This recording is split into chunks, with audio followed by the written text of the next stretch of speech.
الحمد لله رب العالمين، وأفضل الصلاة والسلام على سيدنا محمد الهادي الأمين، وعلى آله وصحبه أجمعين والتابعين ومن تبعهم بإحسان إلى يوم الدين.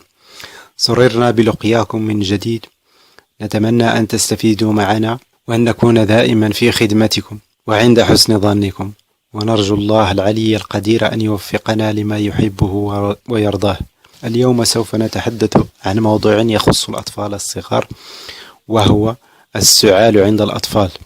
فكثيرا ما يصاب أطفالنا بالسعال، خصوصا خلال فصل الخريف والشتاء بسبب تغير الطقس وبسبب التعرض للتيارات الهوائية، مما يؤدي إلى إصابتهم بالسعال، وربما تكون الحمى مرافقة له. أما عن علاج هذه الحالة فإن العلاج سهل وفعال، وهو استعمال زيت الزيتون الطبيعي، وذلك بأن نأخذ ملعقة من زيت الزيتون الأصلي الطبيعي ونضعها على النار قليلا حتى تصبح دافئة، ولا يجب أن نغليها. بعد ذلك نسقيها للطفل ونغطيه جيدا، خصوصا قبل النوم، وبإذن الله سوف يتوقف السعال بعد دقائق. فهي تستعمل للرضع الصغار وأيضا للأطفال الأكبر سنا، وجيدة حتى للكبار، فهي مجربة وفعالة.